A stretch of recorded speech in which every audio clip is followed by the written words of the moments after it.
It was just past midnight when the knocking started. Not polite. Not patient. Panicked. Desperate. I opened the door, and my world split in two. My daughter stood there in the glow of the porch light, still wearing her wedding dress. The white fabric was shredded and filthy, clinging to her like it had been dragged through the earth itself. Her makeup had melted down her face, streaked with dirt and blood. Her eyes, those eyes I'd known since the day she was born, were wide with terror. She grabbed my arms and whispered, barely audible, "Mom, he tried to bury me alive." My hands went numb. Before I could even think, before I could breathe, I pulled her inside and slammed the door shut behind us. The phone on the table caught my eye, but my fingers wouldn't move. Not yet. Not until I understood. Before I tell you what happened next, take a moment to subscribe to the channel and tell me where you're watching from. Your stories matter here too. My name is Margaret Lane, most people call me Maggie.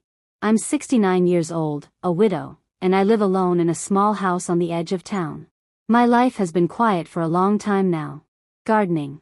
Books. Long afternoons that blur into peaceful evenings. And occasional visits from my daughter, Isabella. We call her Izzy.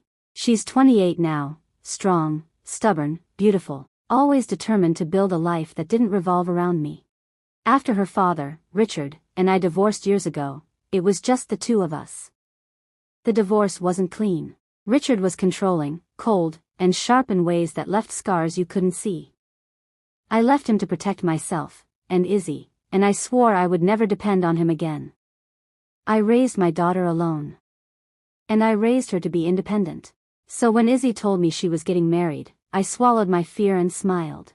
Her fiancé, Daniel, was charming in public, polished, successful. The kind of man people trusted instantly. But something about him unsettled me. His smile never reached his eyes. I kept my doubts to myself. I didn't want to push her away. On the night of the wedding, I stayed home. I wasn't part of every celebration, and I told myself that was okay. I made tea, flipped through old photo albums, whispered a prayer that her marriage would be gentler than mine had been. As midnight came and went, unease settled deep in my chest. Then came the knock. Now my daughter was shaking in my arms, her dress caked with mud, blood drying on her cheek. "Sit down, Izzy," I whispered, guiding her to the couch. She collapsed against me, sobbing so hard her body convulsed. "He tried to kill me, Mom," she said. "Daniel tried to bury me alive." The words stole the air from my lungs. After the reception, she told me, Daniel said he wanted privacy. He led her toward the woods behind the venue. At first, she thought it was romantic. Then his face changed. "He said I belonged to him forever," she sobbed. "He had a shovel. The hole was already there. Planned." He pushed her into the pit. Dirt filled her mouth. Her lungs burned. She thought it was over. "I fought," she whispered. "I clawed my way out when he turned his back. I ran until someone stopped and gave me a ride. I was too scared to explain. I held her like she was 5 years old again. Every instinct screamed to call the police. But fear stopped me. Daniel's family had money. Influence. The kind of power that made truth disappear. Izzy gripped my hands. "Please don't call anyone yet. He'll twist this. I need you."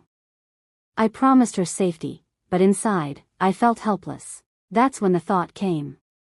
The one I had buried for decades. Richard. Her father. My ex-husband. The man I swore I'd never speak to again. Cruel. Controlling. Dangerous in his own way. But powerful. Ruthless. Connected. I stared at my phone for a long time. Then I called him. When he answered, my voice broke. "It's Izzy. He tried to kill her." There was silence. Then. "Where are you?" "I'm coming," he said. "Don't let her out of your sight." When Richard arrived, the past walked in with him. Grayer. Older. Still commanding. He saw Izzy sleeping on the couch and something cracked in his face. "She looks like you did once," he murmured. Before I could respond, pounding rattled the door. "Maggie," a smooth voice called. "Open up." "Daniel." Izzy froze. Richard stepped forward and opened the door. Daniel smiled. "She's my wife. She belongs to me." Richard pulled out his phone and pressed play. Daniel's voice filled the night. No one will ever find you. Everything ended right there. Neighbors came out. Police arrived. Handcuffs clicked shut. Daniel screamed as they took him away. Izzy collapsed into my arms, sobbing. It's over, Mom. In the days that followed, the truth held. The recording, the bruises, the dirt beneath her nails. Healing was slow. Richard came by quietly. No demands, no control. And I learned something I never wanted to admit. Sometimes the same man who once broke you is the one who stands between your child and death.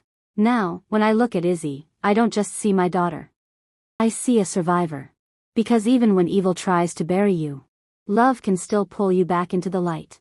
If this story touched your heart, subscribe and tell me where you're watching from. I'd love to hear your story too.